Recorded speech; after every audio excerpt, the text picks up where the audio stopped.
Hola, ¿qué tal? Buenas tardes. Estamos aquí en el tercer bloque de charlas de diseño. Vean, aquí estamos, ¿no? Yo medio calorada, pero bueno, y tú seguramente mucho más fresco que yo, Paolo.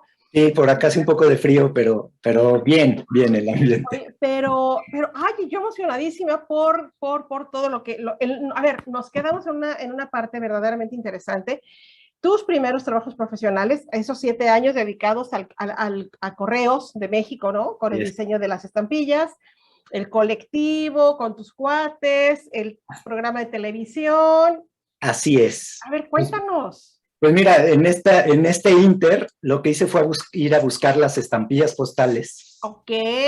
La primera que hice fue esta, Ah, de los 450 de años. 450 años, y de ahí creo que la que más me gustó de todas las que hice fue esta de los 75 años de autonomía de la UNAM. Entonces, Wow, claro. digo, aquí hay otras por acá que ya eran para el gobierno de grandes obras de Sí, claro. infraestructura y demás, pero lo importante aquí es que todo surgió un poco para retomar esta cuestión que hablábamos de la vida, que uno toma decisiones, uno avienta piedras, Ajá. pero la misma vida te va diciendo por dónde, ¿no? Y esta también me gustó mucho, era de 125 años de astronomía. ¡Ah, mi gatito! Ah, el menino. Ahí está. Es parte de, Pues seguramente el mío al rato también va a pasar por acá, no te preocupes. es parte de. Entonces, te decía, la vida misma te va poniendo, ¿no? Y a mí me puso esto y me empezaron a llamar a hacer estampillas postales justo porque era de la UNAM. Tuve la oportunidad de estar en contacto con el secretario general del rector de la UNAM en ese momento. Oye, Entonces, de esos lugares a los que muy altos de la torre de rectoría que uno no llega. subí al Olimpo en alguna vez, estuve al lado del rector. Nunca ¿Quién era Juan Ramón de la Fuente, era Juan seguramente? Ramón, exacto, Juan Ramón de la Fuente. Wow. Y, y bueno, en realidad eso te va ayudando como a tener confianza un poco en lo que vas haciendo, porque eso nunca te lo enseñan en la carrera, Oye, ¿no? y tu papá y tu mamá, ay, sí, muy volado porque conoció al rector. Sí, pues, ni se la creía, ¿no? De repente decían, no, no, ¿y ahora qué está haciendo, no? Claro. Pero la vida te va poniendo. Llega un punto en el que justo el ser van cambiaron los directivos del Servicio Postal Mexicano y fueron cambiando como la dinámica y llegó un punto en el que dije yo, ya no quiero participar. Y en ese tiempo justo fue el tiempo en el que llegué al posgrado, más o menos. En el 2007, Sí, yo estaba en Monterrey, claro. así es, llegué pues un poco buscando qué hacer. Para esto yo me había casado en el 2005, una semana, no, la misma semana, 3 días después de haber hecho mi examen profesional de Ah, apicultor. caray. No, no, y muy apresurado el muchacho, muy inteligente. Yo dije, no me voy a casar hasta que no me haya titulado, ¿no? A ver, Entonces, espérame, pero bueno, una cosa es, me titulé, ya tengo 2 años de... Ah, no, 3 días. y bueno, ya llevábamos 4 años de novio, o sea, como Claro. que la vida va tomando su curso y tomamos la decisión de casarnos en el 2005. En el 2017, después de todas estas Dos mil experiencias, siete que llegaste al posgrado, así es, del 5 al 7. así es, o sea, tuve oportunidad de salir del país también eso para mí ha sido muy importante como mochilero, como turista. Ajá. Allá conocí a mi esposa, que también se fue de mochilera en esos años, o sea, fue rarísimo. Pero son esas decisiones que vas tomando que te van abriendo el panorama. Entonces Claro. fui a Holanda a ver la exposición de la silla esta que te comentaba, que ya luego te mandaré pues como imágenes o demás. Uh-huh, uh-huh. Pero entonces llego al posgrado un poco pensando en, ¿y ahora qué? ¿No? O sea, yo estoy seguro que lo que hago como diseñador industrial cumple. Hice mobiliario, ¿no? Estuve en empresas. Me acuerdo que hubo un momento en el que estuve en una empresa con Roberto Riva, que es también profesor en diseño industrial en el CIDI, en una empresa que tenía de stands y de ferias, ¿no? Y de escenografía. Que finalmente todo el mundo llega ahí en algún momento de la vida, ¿no? Exacto. Pues yo estuve con él 6 meses o menos, como 4 meses, pero no era lo mío. Le dije, yo me voy a dedicar a la cerámica. No logré poner mi despacho, mi taller no lo logré, pero en esa búsqueda de ir para un lado y para otro, fue que dije, bueno, yo sé que lo que hago como diseñador está bien, pero me quedan muchas dudas de por qué. Y así es. Algo me falta, algo de carnita todavía. Así es. Entonces, así es como llego al posgrado. Había estado presente en el primer congreso seminario que organizó el posgrado en esos años, 2005, 2004, como asistente, en un hotel que está sobre... Claro, esos eventos los organizamos, a mí todavía me toca, claro, estaba dividido en 2 áreas. Teníamos por un lado el evento de teoría, ¿no? Así de diseño, es. Y del otro lado teníamos el de ergonomía, claro, por supuesto. Y yo estaba, pues, todavía como estudiante, creo. Sí, claro.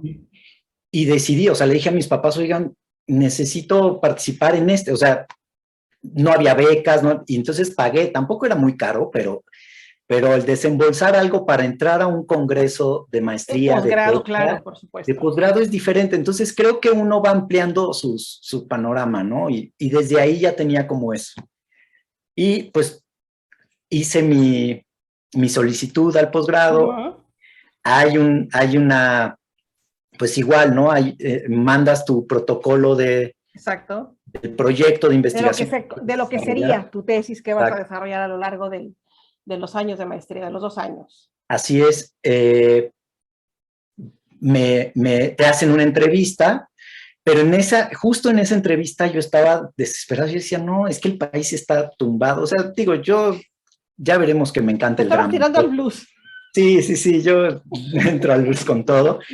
Y fue cuando voy un día antes de mi entrevista a solicitar mis papeles para no ingresar al posgrado. Y ahí dices que nos encontramos. Exacto. Fíjate, y yo estaba en Monterrey, entonces quiere decir que coincidimos, o sea, ese timing perfecto, ¿no? Esa sincronicidad de la que se habla ahora. Exactamente. Entonces, llego, te veo que estás dando el seminario, sales, ¿no? Yo pensé que ni te acordabas de mí, ¿no?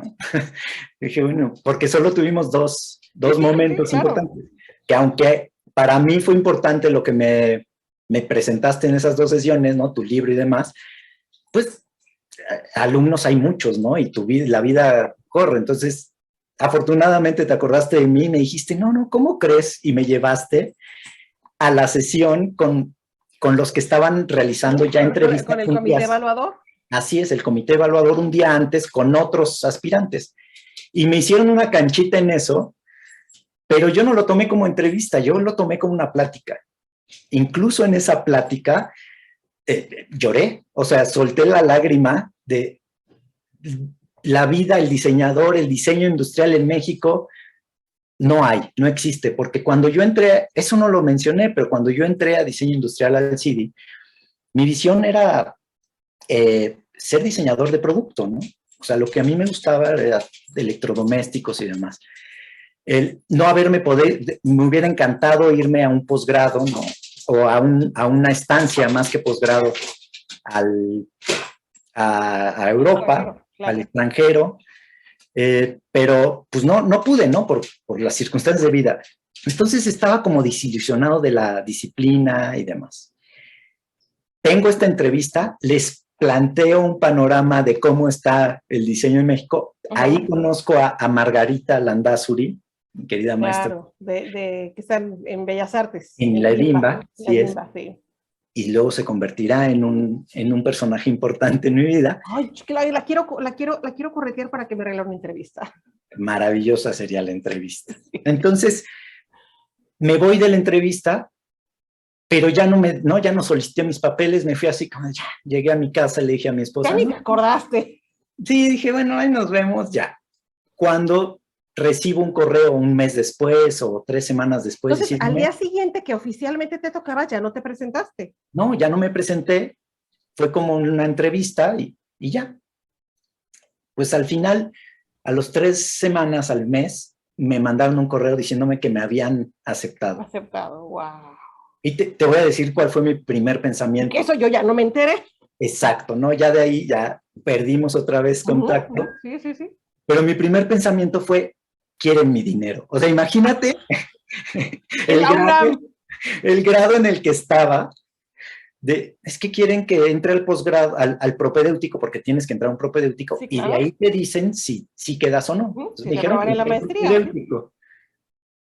Dije, bueno, pues voy a entrar, no pierdo nada. Entonces ya pago mi dinerito para el posgrado, para el propedéutico, que viéndolo a la distancia, digo, lo di con mucho gusto, ¿no? Y ya estando adentro, después de entrar al propedéutico, de ver mucho de lo que vimos en diseño industrial, pero elevando el nivel de la conversación, reflexionando y armando Claro. una estructura para un proyecto de investigación. Oye, yo digo muy en broma que en las licenciaturas en general, ¿no?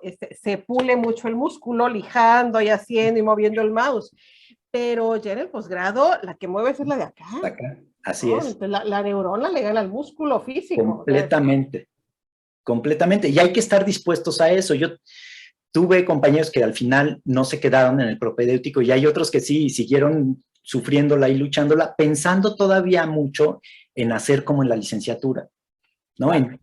No se trata de que te digan qué se hace. Si en la licenciatura ya no debes de hacer eso, en un posgrado Exacto. menos, ¿no? Sí, Ya sí, sí, por tienes... supuesto. Acá es la reflexión, el Ya, análisis, la propuesta. O sea, ¿qué estás proponiendo dentro de toda tu experiencia? ¿Dónde ves un huequito y qué quieres aportar, ¿no? exacto. Y ahí viene el tema. Yo, por esta necesidad de entrar a, pues a la cerámica, porque era lo que quería, le di un vuelco al primer protocolo que había entregado y presenté uno sobre cerámica, que estaba increíble el proyecto, pero me dijeron, no, el comité evaluador me dijo, no, ¿sabes qué? Es que tu carrera, tu proyecto, lo que habías presentado antes, va más en función de lo que has desarrollado a esto, ¿no? Entendemos tu intención y demás, está bien estructurado, pero no va por ahí. Entonces, en Sí, una tenía que semana, ser más teórico y menos práctico, pues. En sí, posgrados no hay talleres de cerámica como tal. Pues, hay sí, talleres de otras aunque cosas sí que... está el área Ajá, tecnológica, sí, sí, sí, pero es más fue en el área de la investigación. y mucho por mi perfil, o sea, porque Ujú. compañeros sí se fueron a área de investigación tecnológica. A mí no me permitieron eso. Y bien, y para bien, porque sí, yo me la paso reflexionando y teorizando, ¿no? Analizando y criticando. Analizando. Entonces, al final, me dieron una semana para presentar un proyecto y retomé algo de lo que llevaba, que era como la parte del concepto en el desarrollo de proyectos de diseño industrial, Ajá. y llegué al tema del diseño emocional en el desarrollo de proyectos en México. Algo así era al inicio. Y te empiezas a encaminar al área de teoría. Y me empiezo a encaminar, ya estoy de lleno en el área de teoría y pues igual indagando en qué es esto del diseño emocional. Ajá. Me he hecho todo un año con una investigación. Me dan eso también, me dan la beca del CONACYT, que eso también es maravilloso. Luego lo damos por sentado y decimos, no, es que me tienen que dar mi beca. No, no es que te tengan que dar. Y no en todos los posgrados del país existe No, no, no, no, por supuesto, el solo los apoyo de excelencia, claro. CONACYT. Entonces, entender también en dónde estás parado Y a nivel curricular, y ¿no? valorarlo. Hay gente que dice, ay, no, es que estos que persiguen la beca, bueno, ganarse una beca de CONACYT no es fácil, Sí, aún con todo los ires y venires del CONACYT que ya sabemos y que no es el lugar para hablarlos, pero aún así es difícil y es sí. después el prestigio, el privilegio de decir fui becado CONACYT, te ubican a nivel curricular en otro nivel.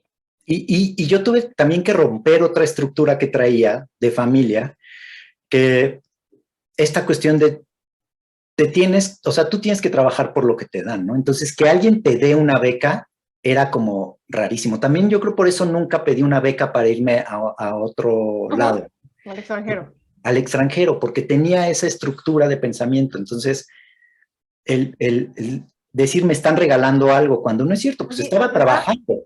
te da la ¿Cómo? impresión, Paolo, te da la impresión, a mí sí, lo voy a Ajá. compartir contigo.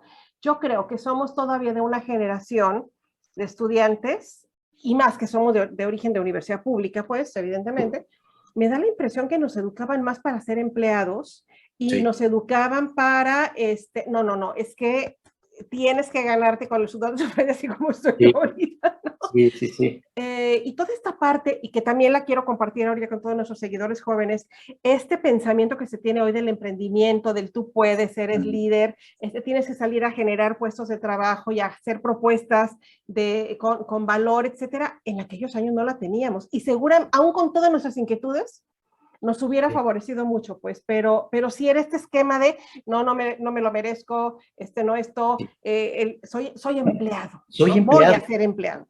Tengo que salir, conseguir un trabajo y después lograr jubilarme de ese trabajo. Esa era la estructura que estaba y que funcionaba en ese entonces, ¿no? Y además, más allá de criticarla o no, era una estructura que funcionaba.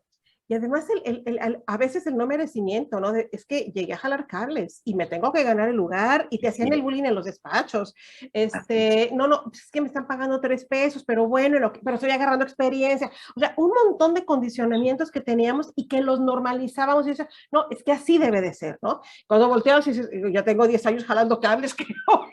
Sí, no, y cuando nuestros padres, o sea, mis padres trabajaron muchísimo en ese sentido, ¿no? O sea, mi papá daba clases daba clases en la secundaria, en una secundaria, daba clases en la primaria en la que estudié para pagar nuestra primaria, claro. y daba clases en la UNAM, pero no tenía la plaza como tal, ¿no? Entonces era todos los días, todo el día, ganarse el pan, ¿no? Y mi mamá trabajó también como arquitecta, trabajó para Fonatur, y era también hay un desprestigio en cuestión de compararse con los arquitectos, con los hombres, ¿no? Exacto. Y luego puso su despacho, y era un pensamiento diferente, ¿no? ¿Y cómo hemos cambiado? Hemos cambiado mucho y ahora entendemos mucho, y las universidades nos estamos yendo hacia allá también, incluso las públicas, ¿no? Sí.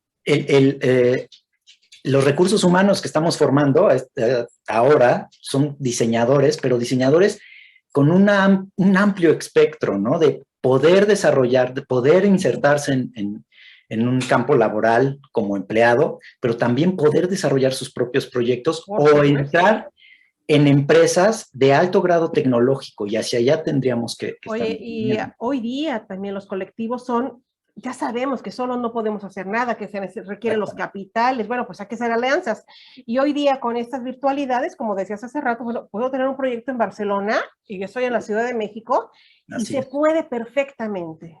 Así es. Entonces, en ese trayecto, estando en la maestría con la beca, el primer año fue como de indagar, y en el segundo año tuve la posibilidad, con el apoyo del posgrado también, de irme era un congreso de diseño emocional en el que estaba como presentador principal, uno de los principales fuera Norman, nada más. El primero y el único que ha hablado en serio del diseño emocional, ¿no? Así es. Entonces, llego allá, estaba un compañero del posgrado, un amigo, Francisco Porras, que él se fue a hacer un año o un semestre, no me acuerdo, y entonces le caí a Hong Kong. Entonces, cerquita. Otro panorama, ¿no? Y estando allá, te encuentras con colegas, ¿no? Ahí conocí a Juan Carlos Ortiz, que es actualmente el director de posgrado. Y ahí me doy cuenta, ahí termino de verificar lo que, después de analizar bibliográficamente lo del diseño emocional, que la lectura de mi parte fue que era una tendencia, que de lo que yo quería desarrollar no era lo suficientemente profundo.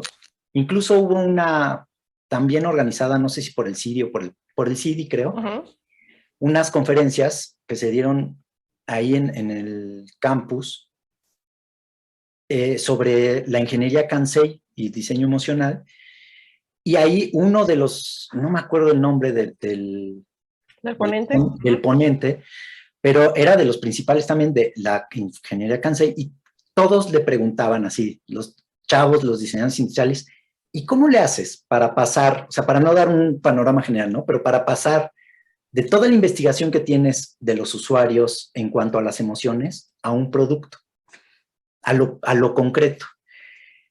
Y pues no supo contestar en el sentido Claro que no. de que no hay manera de hacer ese cambio. O sea, No es sube la palanca y dale, súbele 2 rayitas. No, no es tan fácil, claro. Entonces, la importancia del diseño emocional en ese contexto fue justo ampliar el panorama de revisar al usuario o de pensar a las personas que utilizan nuestros objetos más allá de lo cuantitativo. ¿Te surgió en algún momento el pensamiento, y seguramente esto me encantaría conversarlo contigo en otro contexto más académico, más de ergonomía, pero te surgió en algún momento el que dijeras, esto del diseño emocional son puros inventos, es mercadotecnia del diseño, es una tendencia que dentro de un año se va a morir? Sí. De hecho, yo no seguí por ahí, o sea, de lleno al diseño emocional, porque justo vi a quienes lo estaban llevando como por tendencia. Y la mercadotecnia aprovechó mucho de eso. A mí me quedaba clarísimo que era pertinente, pero diseño emocional como título, me parecía una tendencia. Mira, a mí me ha pasado, por ejemplo, estaba yo en el ámbito ergonómico y entonces me decían, no, Cecilia, eso está más que rebasado. Ahora lo importante es la usabilidad. Ya olvídate, no hay ergonomía, es usabilidad, ¿no? O luego me llegaban con, no, hoy es diseño de experiencias. Algo pasó. Pues ahí seguimos, ya volviste, ya. Así pasa cuando es en vivo, ¿no? Sí. Te digo, entonces me surgían esos comentarios permanentemente, ¿no? Así como, Cecilia, estás tan obsoleta que sigues pensando que la ergonomía es cuando es la usabilidad y cuando es el diseño universal y cuando es la accesibilidad y cuando es, no sé. Pablo, me ha costado un trabajo entender que es exactamente lo mismo, pero en diferentes momentos del proceso de diseño, de la vida de un objeto. Así es. O sea, la usabilidad, tienes que llegar allá después de la ergonomía porque es la evaluación del producto, ¿no? Entonces, no son eliminables, no son sustituibles, no son más modernas o menos modernas, son cosas que se han ido agregando para entender todo un proceso desde el punto de vista metodológico, pues. Tal cual. Entonces, le di un giro a mi proyecto. Y regresas de Hong Kong diciendo, ya no más tesis de diseño emocional. Tuve oportunidad, y esto lo quiero decir, de pasearme con este Norman por Hong Kong, con este Pancho, por eso lo mencionaba, porque Porras fue el que me dijo, mira, un día antes de la presentación de Norman, él quería como preguntando qué hacer, y los vimos a lo lejos, y Pancho, que es de ir a todas, yo no tanto, pero también, dijo, oye, ¿y si le decimos que nos vamos con él? Dije, bueno. Echar unos tequilas. Pues al final del día, unas cervezas ahí en el lobby del hotel, pero recorrimos todo Hong Kong con él.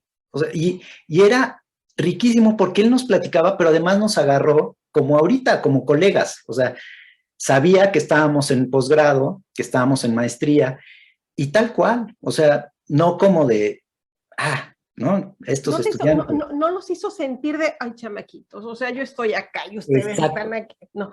¿Sabes que a mí me pasó una experiencia similar con Nathan Shedroff? En Monterrey, ¿no? El papá del diseño de experiencias, con recién arrancaba el Starbucks y todo esto, ¿no? Y me toca ser anfitriona de él en Monterrey, me toca ir a invitarlo a cenar un pozole, imagínate ya.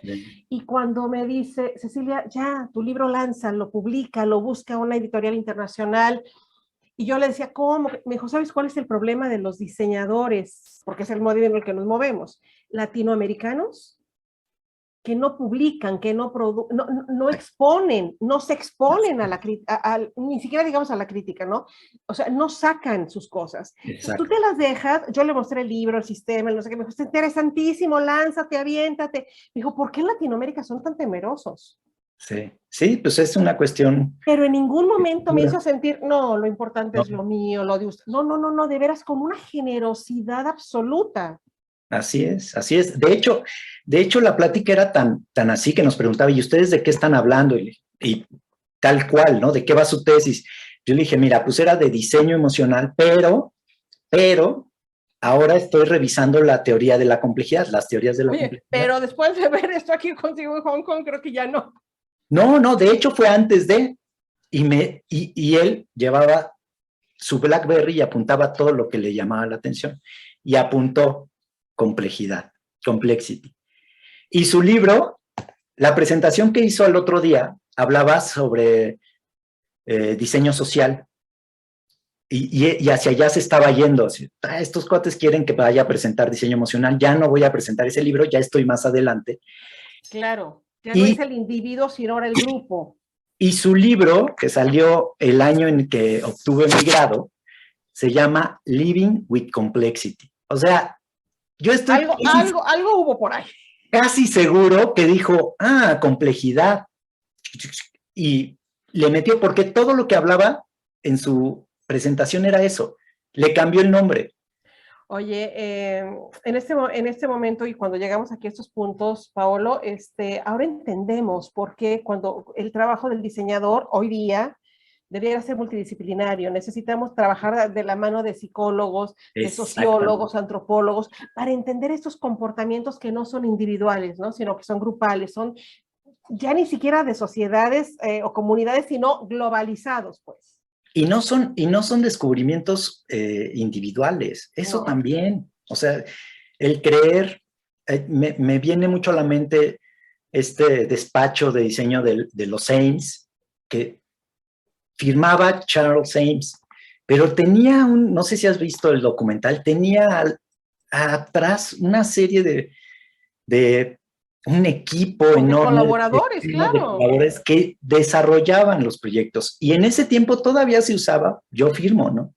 Pero ahora ya no se puede firmar así. O sea, ya elaboras un ejercicio, un proyecto a partir de muchas disciplinas, ¿no? Oye, entonces la tesis de maestría termina siendo sobre la complejidad. Se llama, al final le puse diseño, emoción y complejidad, porque evidentemente tenía mucha investigación sobre las emociones y lo que hice fue trasladar esta cuestión de, o sea, la complejidad habla de dicotomías y de un rango y de las relaciones entre las partes, muy a grandes rasgos, ¿no? Y teniendo otra vez al ser humano como eje. Exacto, teniendo al ser humano como eje, y al final me encuentro que en los procesos de pensamiento de diseño, de todo proyecto de diseño, nos enfocamos mucho en la parte racional y dejamos de lado esta parte emocional, espiritual, de experiencia. Entonces, ahí es donde encuentro el vínculo. Lo cualitativo siempre se queda al final de la lista, ¿no? Así es, y lo termino ligando mucho, por eso también está la parte de diseño, al proceso de diseño. Y es lo que he estado trabajando a partir de mi tesis hasta hace muy poco, que todavía hice un paper con un colega de ahí de la maestría, que está en Bogotá, sobre el proceso de diseño y la complejidad, ¿no? Y la teoría de la complejidad. Es que, fíjate, las emociones son humanas. Uh-huh. Y el que es complejo es el ser humano. Exacto. Sí. O sea, tan así está. Y el tema, hay un libro que me encanta y que me la paso recomendándolo a mis estudiantes, que es de Analógico y Digital, de Eicher.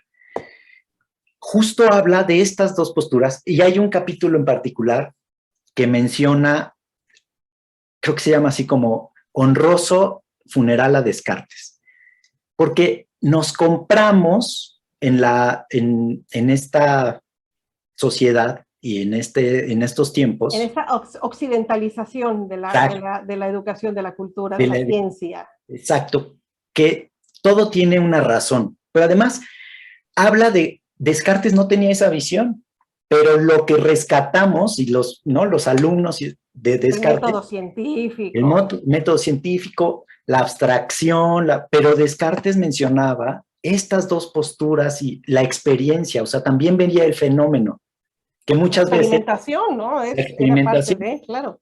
Que los antropólogos, los etnógrafos, es lo que ven, el fenómeno social. No se enfocan en... Y no dan por sentado nada, pues. Exacto, en obtener verdades absolutas. Ahora, en ese sentido, el diseño es mucho más apegado a las ciencias sociales y a las humanidades que a las matemáticas y las físicas, ¿no? Sí, Porque una propuesta de diseño pues no puede ser universal, o sea, así como los principios o los postulados de las ciencias sí, científicas, ¿no? sí. Eh, no es repetible, o sea, cuando ya tú cambias de sociedad o cuando cambias de usuario, cuando ya cambias de condición, bueno, Cuando pasan 10 minutos, exacto, ya se modificó. exacto. Hace rato hablabas de la incertidumbre, ¿no? De esta, bueno, no hace rato, en el bloque anterior hablabas de esta incertidumbre. Bueno, finalmente el diseñador estamos permanentemente y así debiéramos de aprender a trabajar, ¿no? Con este cambio, y ahorita que también hablas de este libro de lo análogo a lo digital, qué orgullo, Paolo, decir que somos de las últimas generaciones que estamos en este proceso de transición. Sí, Ya sí, los que vienen a futuro ya están haciendo con un celular en la mano, con los juguetes digitales, ya la parte análoga se está desdibujando, entonces sí habría que medio rescatarla todavía en la medida de lo posible, por supuesto, ¿no? exacto, sí, sí, y aprovechar las ventajas de todos. Ahora que estamos dando clase a la distancia, ya lo platicaremos a lo mejor más adelante, pero las herramientas digitales son maravillosas, pero si no tienes este control o esta calibración análoga que mencionabas de la cabeza a la mano que nos mencionaba Pasando por el corazón. exacto, Horacio pasando por el corazón, no existe, no puedes plasmarlo en lo digital. Claro, por supuesto. Paolo, ¿y en qué momento llegas a la docencia? Justo, termino la maestría, había trabajado un periodo corto, como 6 meses antes de entrar a la maestría, en una agencia de publicidad, como medio tiempo, y me fue bien, o sea, era como por proyecto, me fue bien, pero la publicidad no me gustaba, no me encantaba. A donde llegué no conocían el diseño industrial como tal. Entonces, entré a la maestría, dejé de estar en esa agencia de publicidad y cuando salgo, pues nuevamente, ¿no? ¿Y ahora qué? ¿Y ahora qué voy a hacer? Nace la incertidumbre otra vez. El año en el que salgo, en el 2009, nace mi primera hija, Elena, y fue así de, bueno, pues está padrísimo, tú puedes seguir pensando todo lo que quieras, pero tienes que obtener algo, ¿no? Tienes comprar que, pañales. O sea. exacto, comprar pañales. Y estando en ese, termina el semestre en mayo, y yo revisando ofertas de trabajo, que si genera un proyecto propio o demás, me habla Margarita Landazuri y me dice, oye, tengo una chamba para ti, así, con esas palabras. Ajá. Y yo, ¿en dónde te veo, no? ¿En dónde firmo? ¿En dónde firmo? Y me citó en la Escuela de Diseño de Limba, en el centro, ¿no? En la colonia Tránsito. Yo no conocía la escuela como tal, Ese edificio maravilloso. Aunque sí lo conocía, no lo conocía. Lo conocía porque un amigo de la preparatoria estudió ahí su licenciatura. Y yo le ayudé a hacer los planos de su tesis. Pero fue una colaboración rápida, ¿no? Sí. Nunca fui a su examen, nada más le ayudé y ya. Él salió egresado de ahí como diseñador y pues empecé a dar clases, me lanzó, ¿no? Me lanzaron, dije, oye, pero yo nunca he dado clases, sí tengo... Pero es bien fácil. Sí, no, pues así empezamos todos, ¿no? Me sentía confiado porque acababa de salir de la maestría, porque tenía una estructura de pensamiento más organizada. Claro. Porque tenía mucha información del momento y había tenido oportunidad de estar con Antonio Rivera, ¿no? Pedagogo, que nos dio clases y que también indagué por ahí algunos textos. Tuve oportunidad en el posgrado de tomar una sesión con el queridísimo en antropología, complejidad y antropología, Fernando Martín Juez, claro, que se nos el acababa fundador de posgrado, ¿no? Que acaba de fallecer. Sí. Entonces, todo ese bagaje me sirvió para enfrentarme a un grupo. Al reto de estar en un aula, del otro lado, claro. Además, en ese momento, pues que fue hace 12 años, más o menos, 13 años, pues todavía me sentía chavo, ¿no? O sea, todavía, chavo, ¿qué no te han dicho? Todavía sentía ¿no? Que tenía mucho que ver con las generaciones que estaban entrando. Entonces entré a dar elementos básicos del diseño 3 y empecé a romper un poco de paradigmas ahí con la academia y empecé a generar mi propia manera de... Oye, y regresas a tus orígenes, otra vez los básicos, ¿no? Sí. Y empezar seguramente a pensar, cuando yo estaba ahí, yo pensaba tal. Sí. No, pero fíjate que este acercamiento a la complejidad me permitió tener el entendimiento de que la EDIMBA era una escuela diferente al CIDI. Y yo no podía basar mi experiencia, o sea, mi dar clase en la experiencia que había tenido como alumno. Porque... No, es que, oye, es como dicen, ¿no? Es como cuando los divorciados se vuelven a casar, o sea, si vives permanentemente comparando con la ex anterior, hijo, pues no avanzas, ¿no? Tal cual, y además es un error en el sentido de no entender el contexto en el que te encuentras. O sea, los estudiantes son diferentes, el plan de estudios es otro. El edificio es diferente y te debe de dar lectura diferente. La estructura, que es un edificio... pues virreinal, ¿no? No, porque me tocó, ya no me tocó en... ya no te tocó en el antiguo. En el antiguo, me tocó en uno que también tiene una historia interesante, pero que modificaron completamente. Tenía creo que la planta de abajo era el estacionamiento y estaba padrísimo. Y ahora con transformarlo, ya no, perdió un poco esa parte modernista que tenía, pero sigue estando increíble. No me tocó el anterior. Pero ahí es cuando empiezo con mi carrera de docente. Tu carrera académica. Pablo, ¿me regalas otro bloque? Por supuesto, maravilloso. ¡Wow! Terminamos el tercer bloque y nos vamos a uno cuarto. ¡Qué maravilla! Es una delicia, Pablo, porque nos has llevado por un camino de la mano, literalmente, con toda tu trayectoria y todavía nos falta, por eso nos vamos al cuarto, porque hay sorpresas, ¿verdad? Así Paolo, es. hay Paolo en muchos lugares. Ok, Pablo, muchísimas gracias. Dejamos aquí este tercer bloque de charlas de diseño y nos vamos a uno cuarto con más sorpresas y seguramente no se los imaginan, pero pues aquí nos vemos. Aquí estaremos. Gracias.